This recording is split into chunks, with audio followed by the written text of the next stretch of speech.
करूं?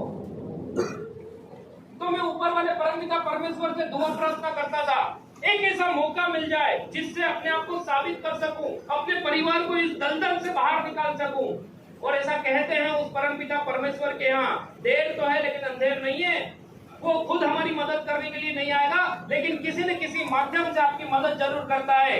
और उस परमपिता परमेश्वर ने मेरी प्रार्थना को स्वीकार किया और एक दिन मेरी जिंदगी में एक ऐसे देवदूत को भेज दिया। और बोलना चाहूंगा, यदि वो देवदूत मेरी जिंदगी में नहीं आए होते तो आज शायद ये दिन मेरी जिंदगी में नहीं होता। और वो देवदूत और कोई नहीं, आज के हमारे एमपी के फाउंडर के नाम से जाने जाते हैं, जिन्होंने एमपी के अंदर इस एमआई लाइफस्टाइल बिजनेस का बीज बोया और आज हर एक लीडर को एक विश्वास दिया, यस आप इस बिजनेस की शुरुआत करिए, आपकी भी जिंदगी बदल सकती है, आपके भी सपने पूरे हो सकते हैं, ऐसे और कोई नहीं। आज के हमारे वीवीआईपी मेहमान, brand new international team coordinator, Mercedes car owner, one and only mister Saurabh ji Sandhan sir को दिल से वंदन करता हूँ। कई लोग बोलते हैं मैं ऊपर वाले को मानता हूँ, यस और नो? कितने लोग ऊपर वाले को मानते हैं? सब मानते हैं ना? अच्छा, देखा कितने लोगों ने? किसी ने नहीं देखा। कोई है? नहीं ना। लेकिन दोस्त, ऊपर वाला किस रूप में आता है वो पता नहीं चलता, लेकिन मैं बोल सकता हूँ मेरी जिंदगी में जो ऊपर वाला भगवान देवदूत के रूप में जो आए वही है सौरभ संधान सर।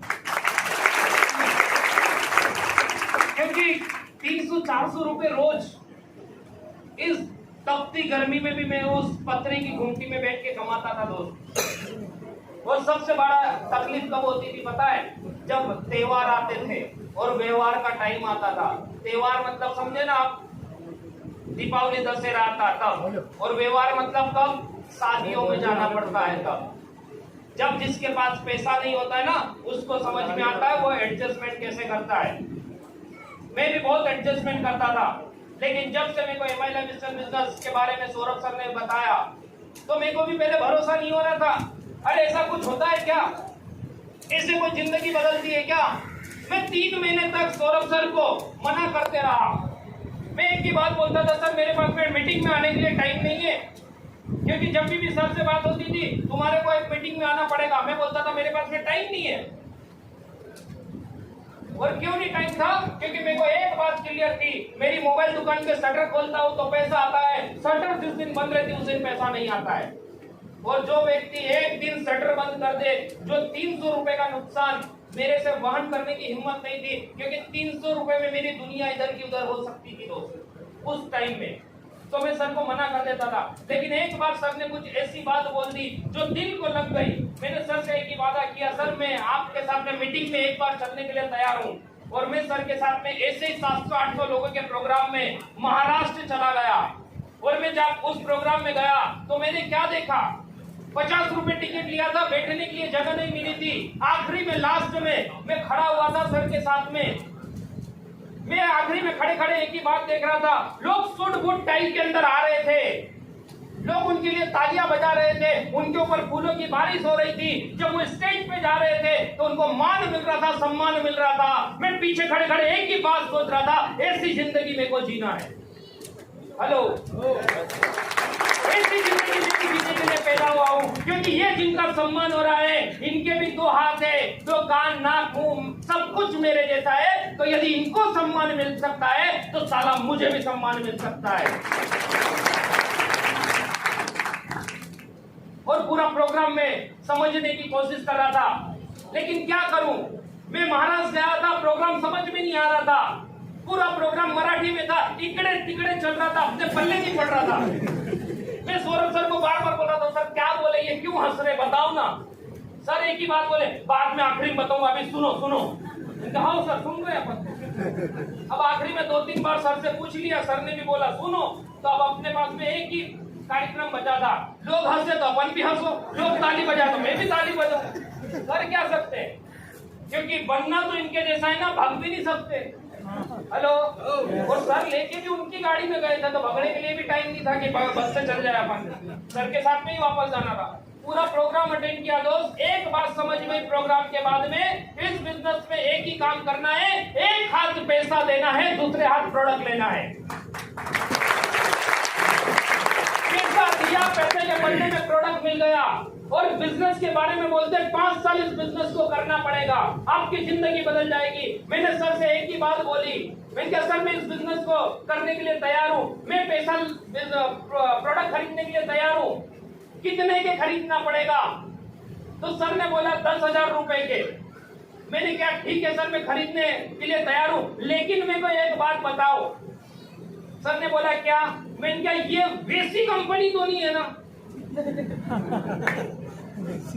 जो हर कोई सवाल करता? मैंने भी बहुत सारी देखी है। हेलो, ऐसी बहुत सी आई और गई, इधर भी गई, आई थी। हाँ, तो मैंने भी सर से सवाल किया, तो सर ने बोला एक ही बात बोली और मेरी बात को काट दिया। बोले सर इस MI लाइफस्टाइल बिजनेस को चेक करना हो तो 10,000 रुपए का प्रोडक्ट खरीद के एक आईडी से बिजनेस की शुरुआत करना, और यदि इस MI लाइफस्टाइल बिजनेस से चेक लेना हो तो 3 आईडी से इस बिजनेस की शुरुआत करना। मेरे को बात समझ में आ गई कि अपने को चेक नहीं करना है, अपने को चेक लेना है। तो मैंने 3 आईडी से बिजनेस की शुरुआत करने का डिसीजन लिया, लेकिन जब घर पे गया तो मेरे पास में 30,000 रुपए नहीं थे, क्योंकि मैं जो मोबाइल दुकान चला रहा था पिछले 8 सालों से, उस मोबाइल दुकान से एक रिकॉर्ड मेरे नाम था कि 8 साल मोबाइल दुकान चलाते चलाते मेरे ऊपर 2.5 लाख रुपए का कर्जा था। बजाओ ताली। इसके बाद कर्जा कोई ताली बजा रहा है ना? ताली उसी ने बजी ना जिसके ऊपर कर्जा है।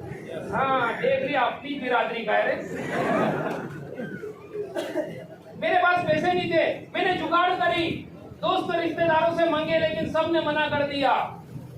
एक मेरे को आके राय देता, ऐसे टाइप पे रायचंद मिलते ना आपको? हाँ, तो मेरे को भी रायचंद बहुत मिले। तो एक रायचंद ने आके मेरे को राय दी, बोले तेरे को पैसे की जरूरत है, कितने चाहिए? मैंने क्या 30? मेरे को लगा देगा रे कुछ रहा तो। बोले मैं एक रास्ता बताता। मैंने क्या है? बोले समूह लोन ले ले। इधर चलता ना समूह लोन।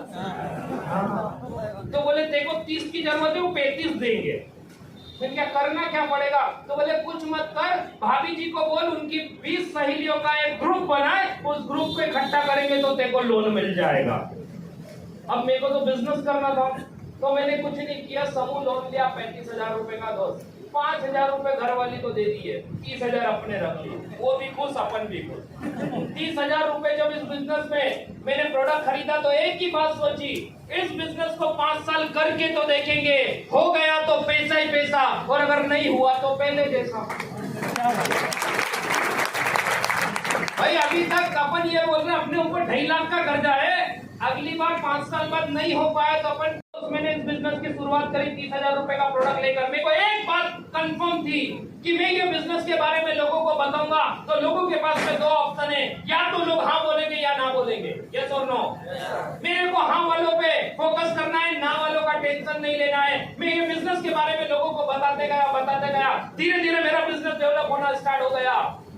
फिर मैं धीरे धीरे मीटिंग सेमिनार में आने लगा, क्योंकि मेरे को इनकम जब आने लगी तो मैं मीटिंग सेमिनार में इंटरेस्ट लेकर जाने लगा। और एक मीटिंग के अंदर मैं जब पहुंचता हूं तो वहां पे भी 200-250 लोगों का प्रोग्राम था। पूरी पब्लिक में VIP गेस्ट है, जैसे आज हमारे साथ में हमारे ITC लीडर सौरभ सर आए जो आज हमारे VIP गेस्ट है, ऐसे ही हमारे एक VIP लीडर आए थे, उन्होंने हमारे से सबसे पूछा 200 लोगों से, कितने लोग आज तारीख तक प्लेन में बैठ चुके हैं, हाथ खड़े करना।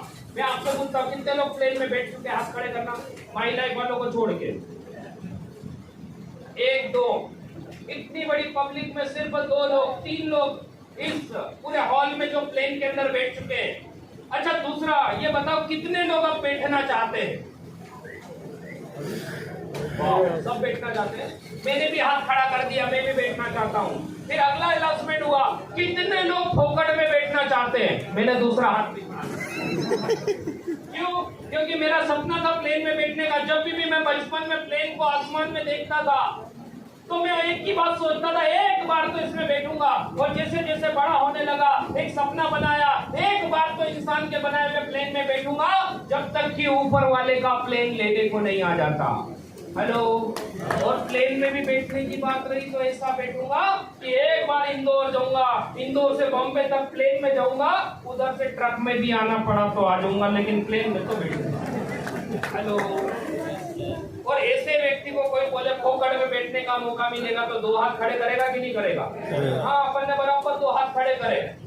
और दोस्त मैंने फिर टारगेट सुना, 2,70,000 रुपए का टर्नओवर 1 महीने में जो व्यक्ति करेगा, 3 दिन 2 रात के लिए उसको बाय प्लेन बॉम्बे से गोवा और वहाँ पे 3 स्टार होटल में रहना, खाना पीना, घूमना सब कुछ मिलेगा गोवा के अंदर। ये टूर आपको मिलने वाला है।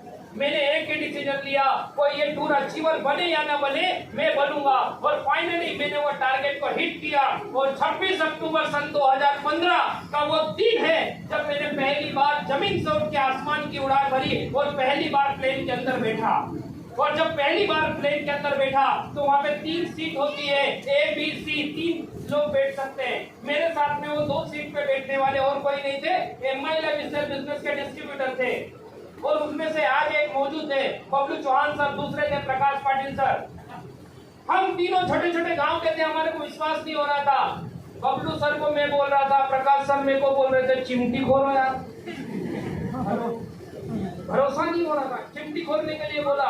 और दोस्त उसके बाद में एक ही सपना बनाया, आज तो अकेले आए हैं लेकिन अगली बार अकेले नहीं आएंगे। हेलो। और आज का दिन है, मैं कितनी बार बैठा ये मायने नहीं रखता। आज मेरी टीम से हजारों लोग हैं जो डोमेस्टिक और फॉरेन ट्रिप अचीवर है इस बिजनेस के माध्यम से। उसी के साथ में मैं इस बिजनेस के अंदर आगे बढ़ते गया, एक के बाद एक अचीवमेंट करते हुए आगे बढ़ते गया, टीम डेवलप करते गया। फिर मैंने जो बोला ना, जो बोलता है दिल से नमस्कार उसके घर में आती है चमचमाती हुई कार। मेरा भी सपना हुआ करता था मेरे पास में भी कार होना चाहिए। दोस्तों मैं इस बिजनेस में एक कार के लिए आया था।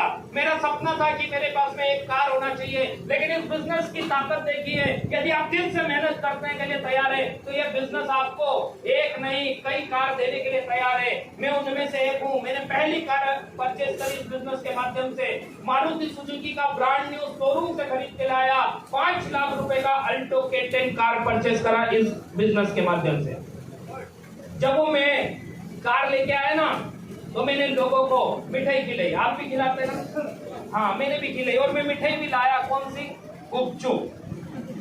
गुपचुप खाओ और हो जा चुप, बराबर। तो मैंने गुपचुप खिलाई तो उसमें से कई शाणे रहते हैं जिनको वो मिठाई कड़वी लगती ना, क्योंकि आदमी अपने दुखों से दुखी नहीं है, पड़ोसी के सुखों से दुखी है। तो उनको कई को अच्छी नहीं लगी तो एक तो बेचारा पूछ बैठा मेरे से, क्यों कितने की लाया, कितना डाउन पेमेंट भरा, कितनी किस्त आएगी, कितना एवरेज देगी, सब कुछ बोला, सब कुछ मैंने भी बताया। फिर मिठाई खाते खाते साला मेरे को बोले ध्यान रखना, टाइम पे किस्त भरना, नहीं तो फाइनेंसर खींच के ले जाएंगे गाड़ी।